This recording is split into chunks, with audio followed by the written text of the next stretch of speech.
Or expansion, rather. Yeah. 6. All right. Going to start out with our PvP here. And down here in the bottom left, one of the best Protoss is now in Legacy of the Void, getting top 4 last week. It is Zest. Absolutely a super sick fan of his play recently. Yeah. And up here in the top right in the red, the other Protoss, it is MyuNgSiK. Okay, so I want to just quickly go over this. MyuNgSiK, he was super up and coming as Protoss for the last year or so. Like, even since the very first games that we saw him in, like when he first started kind of making a name in some IEM qualifiers and stuff quite some time ago. You know, he kind of fell off because he was like seemed a little bit gimmicky as a sky toss, but overall he's really one of these up and coming Protosses, and the style he's always kind of played, like a lot of harassment and while trying to macro up and stuff, I think it might translate well to Legacy of the Void. I think it definitely will, and that was another thing that I really always loved about MyuNgSiK's play. He was always so smart, you know. You could tell he was thinking about ways to outplay his opponents rather than just saying, okay, this is the meta, I'm going to out-macro my opponent, and I'm going to do that by practicing 16 hours a day. I'm sure he you know, spent at least 4 or 5 hours of that brainstorming, trying to figure out new builds. One of those players. So I think he's definitely the type of player to do well at the beginning of an expansion as well. And I'm looking forward to seeing what kind of builds he throws out here. Well, looks like MyuNgSiK going to go ahead with a pretty fast expansion here, but not really skimping on Psych. It's not like a Nexus first, so he's still going to get his tick up pretty quickly. But the build that Zest is doing looks like it's probably going to be a proxy Stargate, which is super popular right now as the Nexus cannon, or, well, it's not a Nexus cannon anymore, but it's like to guard against 2 Gate Adept and Oracle is really, really difficult. And this is actually like, I was telling you I really want some new PvP builds. This is actually the one that I do every game right now. So I make this Stargate my main base because I'm not a cheeser like this guy. I don't know, man. I think it's good to get that Stargate outside the base. Oh, you're completely right. You gotta learn some of these strats, man, today. I know it. Well, I mean, that's, you know. Yeah. I'm just curious to see how MyuNgSiK's going to hold this off. Looks like he's going to add his own Stargate here. Yeah, he's going to need his Mothership Core because he has perfect pylon placement to kind of slow down this Oracle from hurting him. And if he goes straight into Phoenix, that's going to be really nice for him. But the pressure of these Adepts coming up is pretty crazy because, yeah, Adepts can kill each other like reasonably fast, but yeah. I mean, like, if he just ghosts past, he's going to lose a lot of probes. Zest is going to suicide these. He doesn't want to fight the Adepts. He's just going to click on probes with them. Yep. And here he goes, getting a nice surround as MyuNgSiK, but as you said, just trying to focus down as many probes as possible. Already going to lose 1 of these Adepts, but 4 probe kills in total. And we do have Phoenixes coming out here for MyuNgSiK, but oh man, this is going to be a lot of probes going down. Yeah, trying to focus him down once again. Getting up to 9 now. Accidentally targeting that Stalker for a bit there, but 11, 12. This is just way too much damage. That's pretty insane, man. Oh my god. Okay, so, well, you look at this. The probe count is 7 in favor of Zest, who will now just make a Nexus. That's pretty awesome. 15 probe kills total. Now, don't forget, there are 2 Nexuses here for MyuNgSiK, and he knows where this proxy Stargate is. Oh,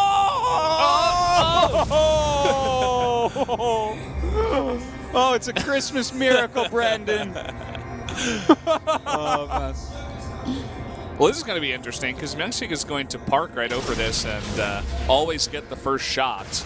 And he's even got this Stalker in position. And he could just chase down this Phoenix now that he's linked. And he is going to gain the big advantage here in his army. Yeah, I mean, that's actually going quite well for him. Another Stargate is actually going up for Zest. I'm almost kind of surprised that he's trying to go Phoenix just because his Stargate is so out of position here. There's just like, there should not be a way where he gets ahead in Phoenixes.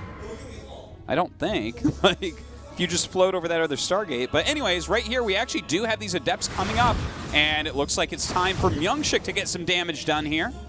Yeah, this is a big problem for Zest. He just doesn't, he literally doesn't have anything to defend against this right now, and he's losing so many of his probes already. Ooh, this is a big issue. This is like a lot of probes going down. 5 already, and you see that probe count is actually going right back into the favor of MyuNgSiK. Yeah. I mean, he had his Nexus for much longer than Zest. And, of course, this is what you were talking about, though. You could just park over this one Stargate. Yeah. And essentially, MyuNgSiK should never fall behind. Yeah, there should be no way for him to fall behind here. And in fact, I really like what he's doing by negating that one Stargate, or if he does continue to negate that one Stargate. Getting Phoenix range is going to be enough. Like, he doesn't necessarily need to go 2 Stargate Phoenix. If he just has more range, he wins the battle. Yep. Very true. And, he's found these Phoenixes, but he is fighting over a couple Stalkers. Fortunately for MyuNgSiK, though, they don't do enough damage to push those Phoenixes away. And, in fact, MyuNgSiK is not going to lose a single Phoenix here. Yeah, this is... It's very peculiar that Zest has chosen to play this way. It's not like Phoenix versus Phoenix changed in this expansion. You know, the unit acts exactly the same as it always did, and if you have more Phoenixes, you destroy your opponent. So, anyways, a nice surround here by MyuNgSiK on these Adepts. He's going to be able to clear those out pretty quickly. Oh, and he's trying to run behind now, but his Phoenixes are just going to get jumped on, and I think that might just be it. GG. Yeah, that was... okay, so... You can see why I want new builds. Yeah. But no, I mean, I think it was a pretty good build. He had a nice opening with it. And then just like 2 Adepts kind of started to wreck him. Adding the second Stargate at home didn't make sense at all. I think you have to transition out of that. I don't think you can, as you said, you can't come back from behind with 2 Stargates if one of them are not working and your opponent has the advantage already. Yeah. It just doesn't make sense. The build time of it. Yeah, he'll have 1 or 2 more Phoenixes in you. I think his thought process may have been that Oracle is really good in PvP right now because, you know, the Nexus cannon would actually just shoot the Oracle away and the Oracle couldn't do anything. With this, you have to be very careful where you're spreading your mothership core. You might have to do it on 3 pylons to block all your probes. So there's like a lot more play with it. It doesn't last as long. So he might have been afraid that with a set of Phoenixes, then suddenly MyuNgSiK makes an Oracle, flies in. It's like, okay, I have like 4 Phoenixes. I pick up all the Stalkers at one of your mineral lines and kill all your probes. It's like a very common move in PvP right now. So I think that's why he was trying to still go Phoenix, but it was kind of a doomed proposition, I think. Yeah, it's a rough spot to be in. I can't wait to see more of these PvP games and just figure out how the Koreans figure out that exact position that Zest put himself in. It was also interesting that Zest had such a hard time defending against those 2 Adepts that got into his own mineral line because he got like a decent advantage. Like his Nexus was behind MyuNgSiK, but he eventually got it, and I think it was like 3 or 4 probes ahead by that time, but then the 2 Adepts came in and he lost so much mining time. I think he lost like 6 probes as well. Yeah. And if he was just prepared for the Adepts, like I think he would have had a much better time as well. Totally. You would have had a better economy, and like everything kind of fell apart at that point. I don't know. He was like kind of out of position with his few ground units that he had, and he never even made the mothership core. So, you know, obviously the mothership core is something that can help you to chase out those pesky Adepts, but... He was trying to spend his gas on all those Phoenixes. It was kind of a wonky game, a tough position Zest got into, I think. 6. Anyways, speaking of the man himself, it is Zest in the bottom left. I do love his play so far, though, in Legacy of the Void, and copying a lot of it from last week. Curious to see some more of his PvP up against his opponent. In the top right, in the red, the other Protoss player now up a game. It is MyuNgSiK. And Zest actually played against like Hurricane last week and just smacked him like he was nothing. Smacked him around. Yeah. Showed him who was boss. Yeah. Hurricane's been one of the best Protosses so far in Legacy of the Void, so I mean that made me excited, and like it's a good build that Zest did.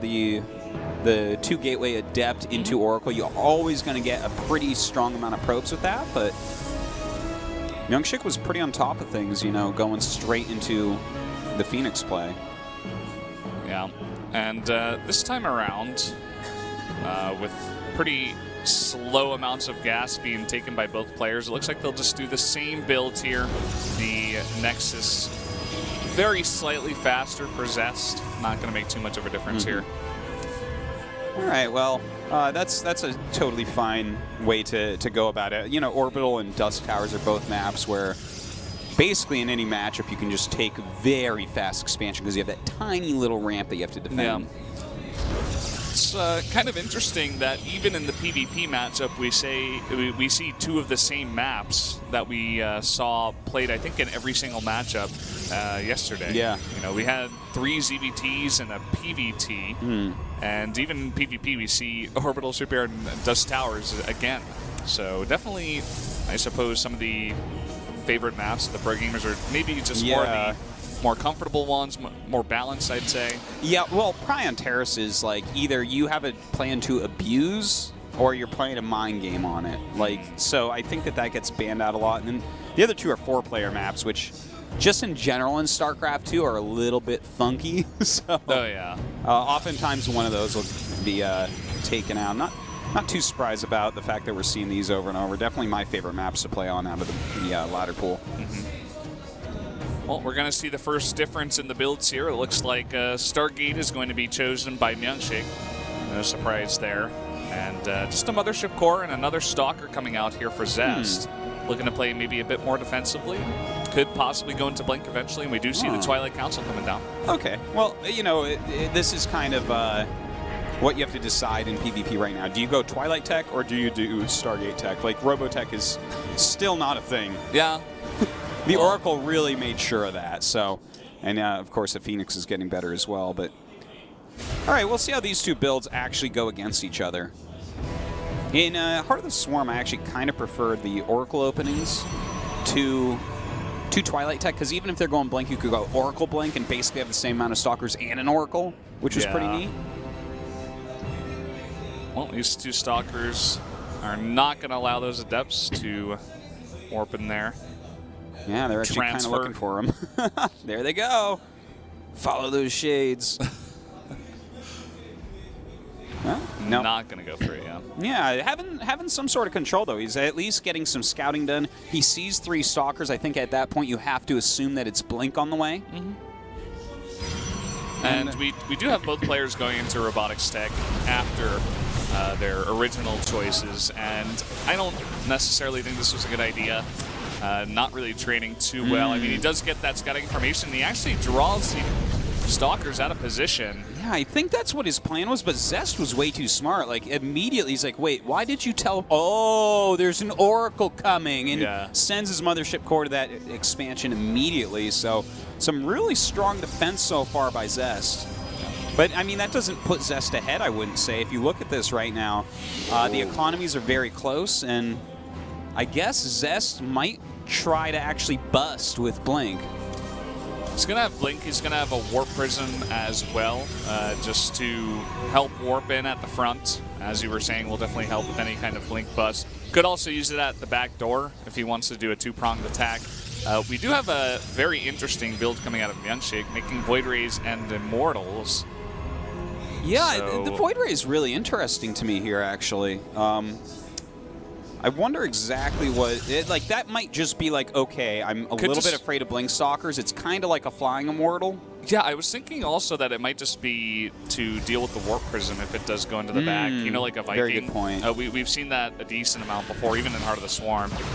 Yeah, that's actually quite a good point. That definitely could be something he's doing. He's also getting another Void Ray here as well, so kind of interesting there. But yeah, if you turn on the Void Ray against the Warp Prism, it's gonna kill it rather quickly. I really like what he's doing with this Oracle, by the way. Setting up all these stasis wards, kind of just like, you know, supplementing this defense while the Immortals and the Void Rays are made. Yeah, looks like he may try to Blink up into the main. It's definitely a possibility. Okay, there's a third Void Ray. This is actually an army comp he's going for. We have to withdraw our guesses, I think, and look at this in another light, because he's just making Immortals and Void Rays. What counters Void Rays? Stalkers, you say? Okay, well, Immortals counter those. Here we are. Kind of interesting. I like it.